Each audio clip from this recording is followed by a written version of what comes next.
Muy buenos días, hermanos. En verdad es maravilloso, maravilloso estar en la presencia de Dios a través de la celebración de este culto por la mañana. Es maravilloso eh, saber, saber que estamos unidos, ¿sí? Es extremadamente maravilloso, hermanos, saber que estamos unidos a través de la distancia como hermanos en Cristo. Porque lo que nos une a nosotros como hijos de Dios no es precisamente la presencia física, sino el Espíritu de Dios. No hay distancia, no hay barreras para unir a los suyos. Así que gracias doy a Dios por esta bendición. Esto no significa que no sea importante el reunirnos nuevamente de manera presencial como lo hacíamos, un asunto que ya debe tomarse la decisión para reiniciar, reaperturar el templo y reiniciar así la celebración de los cultos presenciales. Pero bendito sea nuestro Dios, que a través de este medio nos encontramos en su nombre para glorificarle, para alabarle, para cantarle, para orar, para escuchar su palabra. En esta mañana seguimos con los puntos doctrinales acerca de la serie Viviendo en el gozo del Señor. Anteriormente, hermanos, ya les expusimos el tema gozo en la salvación. Si usted recordará, gozo en la salvación se enfocó de manera primordial a ese gozo que recibe una persona que está muerta espiritualmente, lejos totalmente de Dios, ausente de Dios, ajeno de Dios, y que Dios le toca con su gracia haciéndolo renacer de nuevo, despertando en él la fe y capacitándolo para contemplar su condición de tragedia, entonces poder ser capaz de contemplar a Dios en su grandeza, en su amor, y también Dios lo capacita para recibir a Cristo en su corazón como Salvador y Señor. Y dice la Escritura que cuando eso acontece, hay una celebración que nuestra mente humana no es capaz de imaginar de manera correcta. Dice que cuando un pecador se arrepiente, ¿sí? Hay fiesta en los cielos. Es el gozo de la salvación. Hoy veremos gozo en el perdón, regocijo en el perdón o la paz en el perdón, que es lo mismo, son términos comparativos, términos análogos. Y se refiere en este caso ya no a un pecador que vive lejos de Dios, sin arrepentimiento, ¿sí? Sino se refiere a aquel pecador que Dios le hizo renacer por obra del Espíritu Santo, lo capacitó para reconocer su condición de desgracia y lo capacitó para ir a Jesucristo y decirle: Señor Jesús, antes yo no era capaz de pensar en ti, antes yo no te buscaba, no había en mí nada que me hiciera buscarte, pero ahora te contemplo y eres maravilloso, eres único. Por lo tanto, yo quiero que vivas en mí, que seas mi Señor y Salvador. Entonces el tema de hoy va dirigido a nosotros los cristianos, los creyentes ya en Jesucristo, los redimidos por la sangre de Jesucristo y los que hemos nacido de nuevo por la obra del Espíritu Santo en nuestra vida. Gozo en el perdón, gozo en el perdón, basado precisamente en este Salmo 51. Oremos, Padre Dios, muchas gracias en esta mañana que ofrecemos otra vez por tu palabra, porque nunca dejas a tu pueblo sin tu consejo, sin tu mensaje. Guíanos a ti en esta mañana, que todos nuestros sentidos estén debidamente centrados en ti y en tu palabra, tomados por tu Espíritu Santo, y haznos entender este punto doctrinal tan importante, Señor, Te lo suplico en Cristo Jesús. Amén. Hermanos y amigos, este tema, gozo en el perdón, regocijo en el perdón o paz en el perdón, tiene que ver con la evangelización como misión de la iglesia, con el discipulado como misión suprema de la iglesia, de la cual estamos hablando los domingos por la tarde. Para poder llevar a cabo la tarea de evangelización, la tarea de discipulado, necesitamos que el gozo de Dios sea una experiencia profunda en nuestras vidas como discípulos de Jesucristo.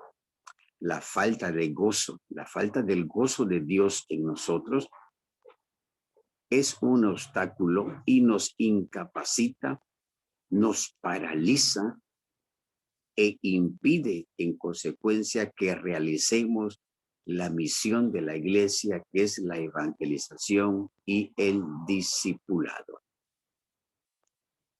Este Salmo 51, muy conocido, es uno de los salmos penitenciales que están en las Sagradas Escrituras. Es uno de los salmos más expresivos, porque expresa la preocupación y los deseos de un cristiano arrepentido. 6 partes por lo menos podemos identificar en este salmo. 1, David confiesa su pecado, versículos 3 al 6. 2, ora fervientemente para que su pecado le sea perdonado, versículos 1, 2, 7 y 9. 3, David pide paz, pide gozo para su conciencia. A causa de su pecado vivía atormentado. Versículos 8 y 12. Estos 2 versículos son, digamos, de alguna manera el centro de la meditación de hoy. Dice el versículo 8, hazme oír gozo y alegría, y se recrearán mis huesos que has abatido. Y el 12, devuélveme el gozo de tu salvación. Número 4, David pide gracia para no volver a pecar. Versículos 10, 11 y 14. Este punto, hermanos, doctrinal es tremendo para nosotros los hijos de Dios. David pide gracia para no volver a pecar. En tanto, David se dio cuenta que su pecado no reconocido y no confesado lo llevó a un extremo de sufrimiento, de desesperación, de depresión. Entonces, cuando David toma conciencia de los efectos de su pecado, le pide a Dios le dé de su gracia para no volver a pecar en contra de él, porque el pecado anula, hace desaparecer el gozo de Dios en el corazón de los creyentes en Jesucristo. Número 4, ruega a Dios le conceda libre acceso a él. Versículo 15. El versículo 15 dice, Señor, abre mis labios y publicará mi boca tu alabanza. Ruega a Dios le conceda libre acceso a él. Y el punto 6, ¿sí? Como resultado de haber reconocido su pecado, de haber confesado su pecado, entonces, como resultado de que su conciencia, en su conciencia ya hay nuevamente la paz de Dios, el gozo de Dios otra vez volvió a la vida de David. Entonces, el punto 6, David promete hacer todo cuanto dependa de él y pueda por el bien de los demás. Versículo 13.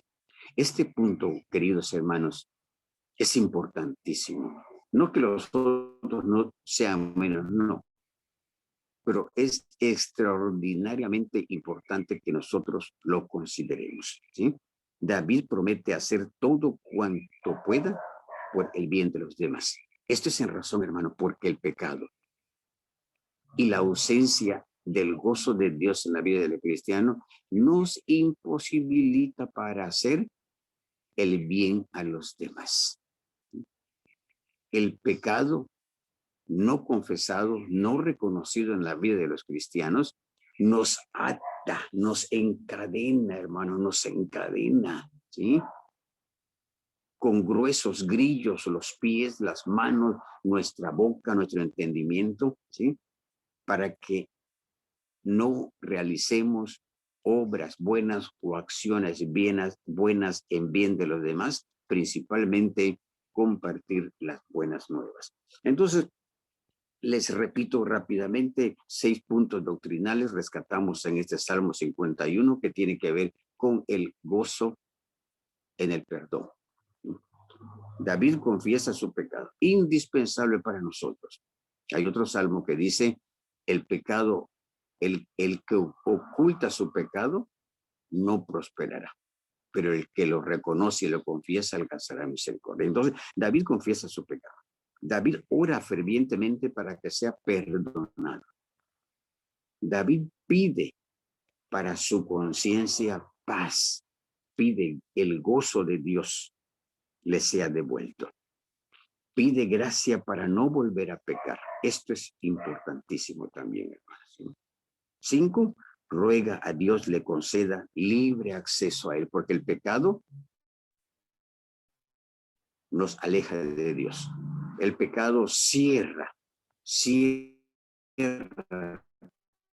todas las puertas.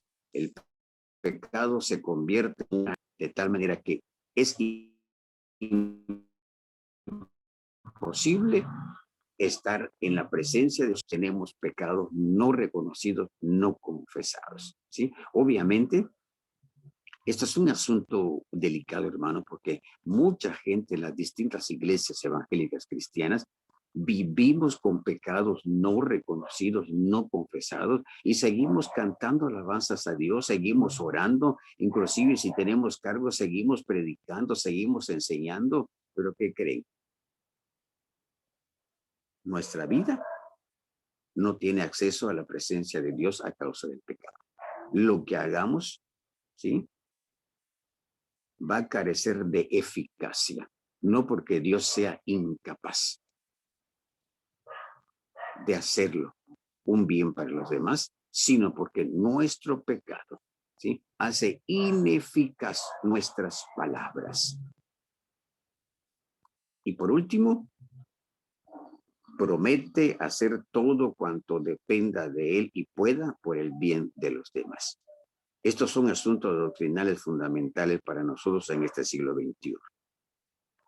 Quiero también hacer una anotación en el versículo 4, hermanos. ¿Tiene usted su Biblia? Versículo 4. Dice, contra ti, así lo proclama David, contra ti solo he pecado y he hecho lo malo delante de tus ojos. ¿Sí?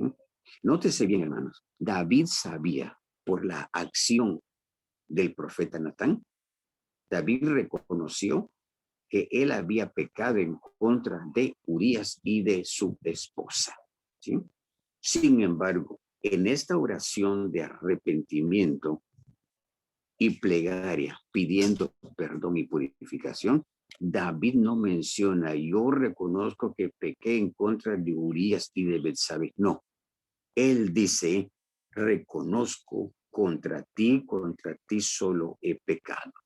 Esto es, hermanos, fundamental para nuestro testimonio como hijos de Dios.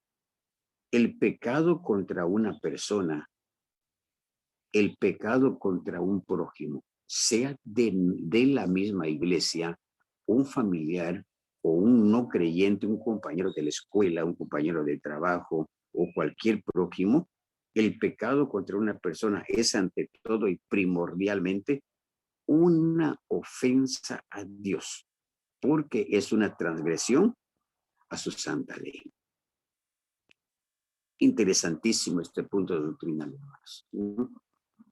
El pecado contra una persona es ante todo y primordialmente una ofensa a Dios, porque es una transgresión a su ley santa.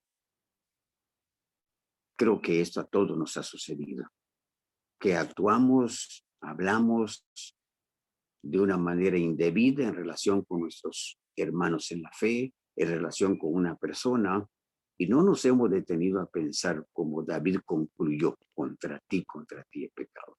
Cuando tomemos conciencia, hermanos, cuando entendamos como David entendió, de que pecar contra una persona es pecar contra Dios directamente, entonces el gozo de la salvación, el gozo de Dios va a ser efectivo en nuestras vidas.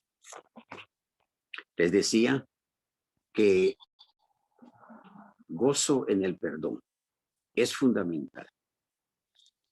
El versículo, allá en 51, el versículo 13, hermanos, los invito a que lo lean conmigo. Versículo 13 dice así: entonces enseñaré a los transgresores tus caminos. Entonces está diciendo, cuando suceda esto en mí, seré capacitado nuevamente para enseñar a los pecadores tus caminos. Nos está hablando de evangelización, nos está hablando de la misión suprema de la iglesia del discipulado. Pero entonces, ¿qué debe acontecer en la vida del cristiano que ha cometido pecado? Debe acontecer estos 6 puntos que hemos compartido de manera primordial para que el cristiano tenga el poder de Jesucristo y tenga un testimonio poderoso ante la iglesia y ante la comunidad en general, para testificar a los no creyentes el camino de Dios. Necesita tener el gozo de Dios en su vida de manera eficaz. Y si el gozo no lo tiene en su vida, estará imposibilitado para realizar esta tarea de discipulado y evangelización. Y si está incapacitado para esta tarea, será un indicativo de que está en pecado. En su vida hay algún pecado oculto, algún pecado que no quiere confesarse, no quiere pedir perdón, no quiere suplicar restauración. Por eso decíamos el versículo 8, vean, el versículo 13 es en donde dice, entonces enseñaré. Entonces, ¿qué necesita suceder para enseñar a los pecadores el camino de Dios? Versículo 8, que haya gozo y alegría de Dios en nuestra vida, ¿sí? Y el 12, vuélveme el gozo de tu salvación y espíritu noble me sustente. Estas son las relaciones doctrinales, hermanos, tan importantes. No, es inseparable todo esto. ¿Sí? Obviamente podemos testificar, podemos proclamar de Dios, claro que sí, aunque estemos viviendo en pecado. Y Dios, en su poder y en su misericordia, usar nuestro testimonio para bendecir y salvar a otros. Pero la vida de ese cristiano, si ya es una persona nacida de nuevo, estará en la oscuridad, estará en la tristeza, estará en la desilusión, estará en el rencor y en la amargura, a pesar de estar hablando del evangelio de Jesucristo, a pesar de estar anunciando, estar enseñando a los transgresores los caminos de Dios. Entonces, el punto donde yo quiero hacer resaltar en esta mañana, hermanos, ¿sí? Solamente podemos vivir, experimentar, deleitarnos en el gozo de Dios en nosotros cuando como sus hijos cometemos pecado, cualquiera que sea, hermano, cualquier pecado que sea. Debemos hacer como David, Pero recuerde que David no lo hizo voluntariamente, ¿sí? David fue confrontado, Dios envió a alguien para confrontarlo, fue que sus ojos fueron abiertos, ¿sí? A veces usted y yo también necesitamos que alguien vaya y nos confronte para poder reconocer nuestro pecado, nuestro mal proceder, nuestro mal testimonio. Y esto es importante también porque muchas veces esto, nuestra carne humana, no le agrada. ¿Quién es este para que me venga a decir, ¿sí?, que estoy mal? ¿Quién es este que me venga a decir que estoy en pecado? ¿Sí? ¿Quién es este para que me venga a juzgar? Son expresiones que he escuchado a lo largo de los años en la vida en la iglesia, ¿sí? Tal vez usted lo haya escuchado alguna vez, ¿sí? Hay que seguir el ejemplo de David. David no confrontó, no entró en una discusión con el profeta Natán. David entendió que Dios le estaba enviando, le envió a ese hombre para que sus ojos fuesen abiertos y él reconoció, ¿sí? Así que Dios puede usar a la persona más humilde, más sencilla, hermano querido, para mostrarnos nuestro pecado, para mostrarnos nuestra maldad, para mostrar que nuestro testimonio, tal vez palabras que decimos, ofendieron, lastimaron. Dios puede usar hasta la palabra más humilde para hacer ver nuestro pecado. Porque es importante, hermanos. Es importante, ¿sí? Que el gozo de Dios esté siempre en ebullición en nuestra vida, ¿sí? Recuerden el libro de Hebreos, dice que ninguna raíz de amargura haya en vosotros para que no dejemos, ¿sí?, de alcanzar la gracia de Dios. Dice, ninguna raíz de amargura haya en ti y haga que esto alcance a otros, esa amargura, ese resentimiento, ¿sí? Y dejemos de alcanzar la gracia, o sea, la misericordia, las bondades de Dios. Cuando hay gozo en su vida, este gozo aumentará y hará eficaz su testimonio. Cuando el gozo es restaurado a su vida, usted tendrá el poder de hacer una diferencia durante los días que camine sobre la tierra. Los pecadores nos escucharán porque el gozo de Dios se hará evidente, será notable en nuestra vida. Los transgresores, los pecadores no arrepentidos, estarán interesados en lo que tenemos que decir cuando nuestra vida, nuestras palabras, nuestro acto, nuestro testimonio muestre el gozo que solo la salvación trae. Esto es muy importante. ¿Cómo despertar el interés de un pecador no arrepentido por el gozo de la salvación si él está viendo que en mí, que en nosotros los hijos de Dios, no hay evidencia de ese gozo? ¿No es acaso lo que como hijos de Dios queremos? ¿Sí? Es decir, que el gozo de Dios, ¿sí?, inunde todo nuestro ser, el regocijo. San Pablo dice, regocijaos en el Señor. Otra vez os digo, regocijaos en el Señor. Todos queremos hacer una diferencia durante el tiempo que vivamos aquí en la tierra. Queremos que nuestra vida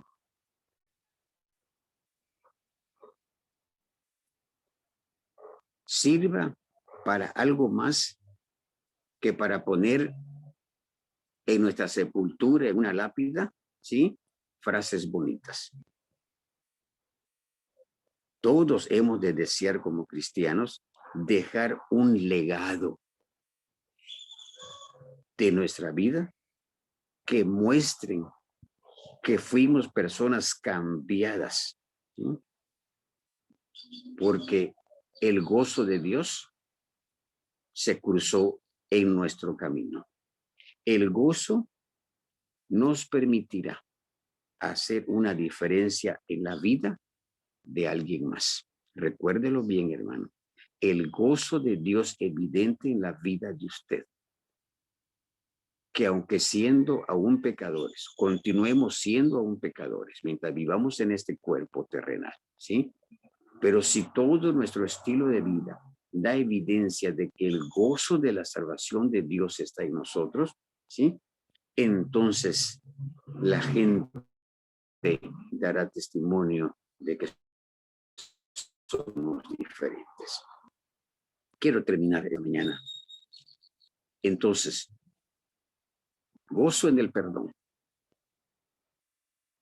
Desde luego que lo deseable, lo excelente es que no pequemos, ¿sí? Que no pequemos.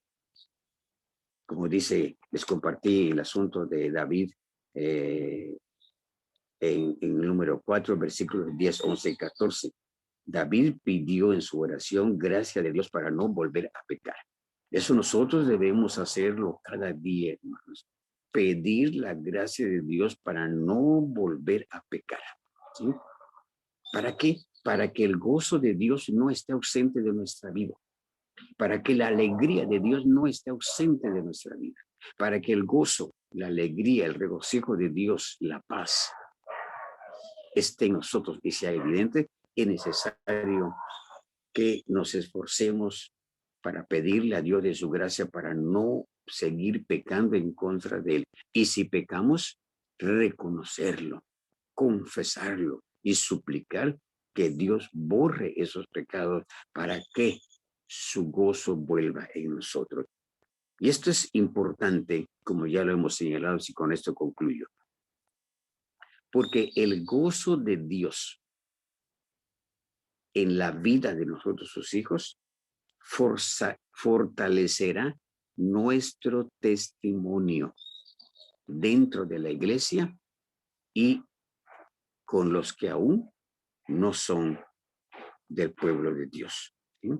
El gozo de Dios no solamente fortalecerá nuestro testimonio, es decir, nuestro estilo de vida ante la gente, sino que el gozo de Dios nos capacitará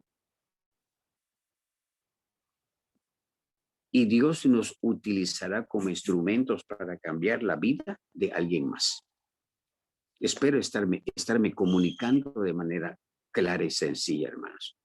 El gozo del perdón es indispensable en nuestra vida.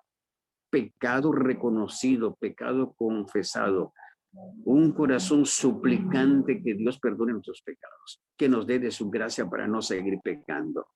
Suplicar que tengamos acceso constante a la presencia de Dios, libre de pecado, ¿sí? Y que el gozo de Dios sea real, sea evidente en nosotros, ¿sí? A causa de nuestra vida de integridad y de santidad. Entonces, nuestro testimonio ante nosotros mismos como iglesia, hermanos, ¿sí? Nótese qué hermoso esto.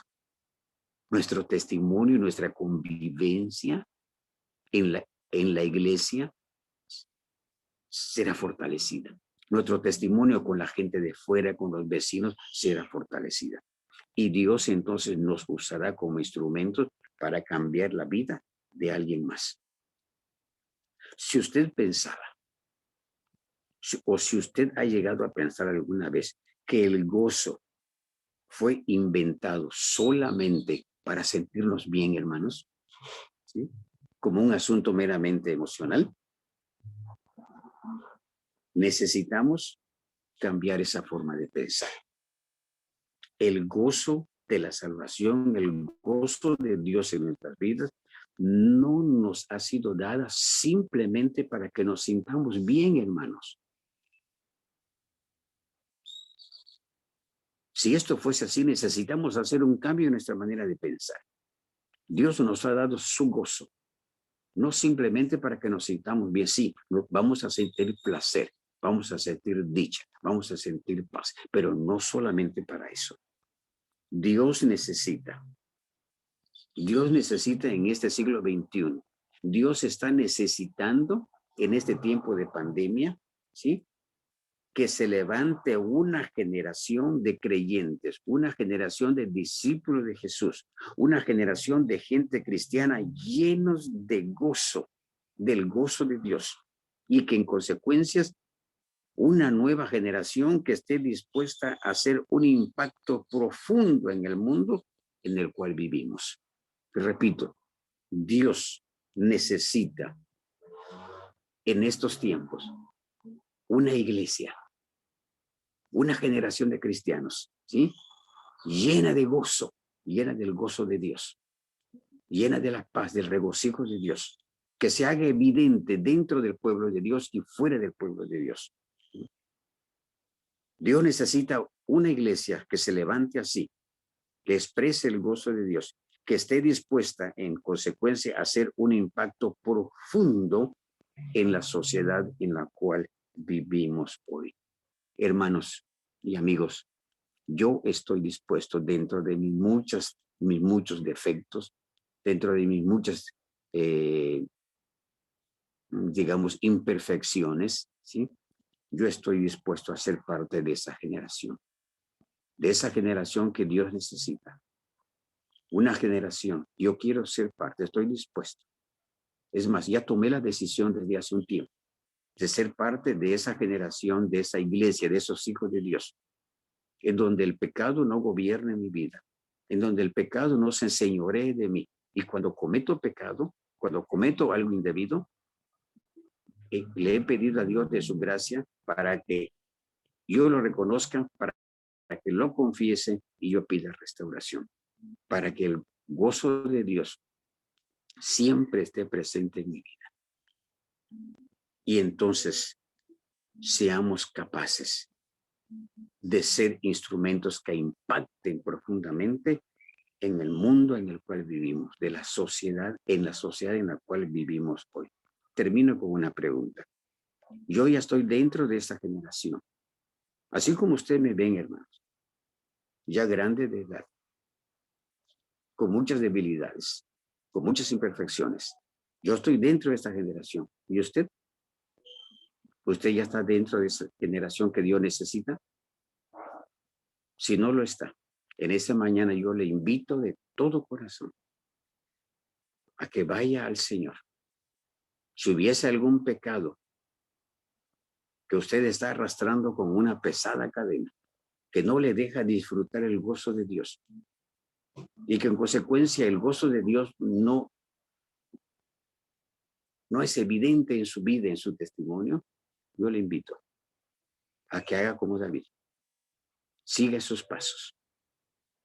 Pídale a Dios que le devuelva el gozo de salvación y tome usted la decisión de ser parte de esa generación, una generación en donde el gozo de Dios está presente para que entonces impactemos profundamente en el mundo, en la sociedad, en nuestro municipio, en nuestro estado, en el cual Dios nos permite vivir hoy para su gloria.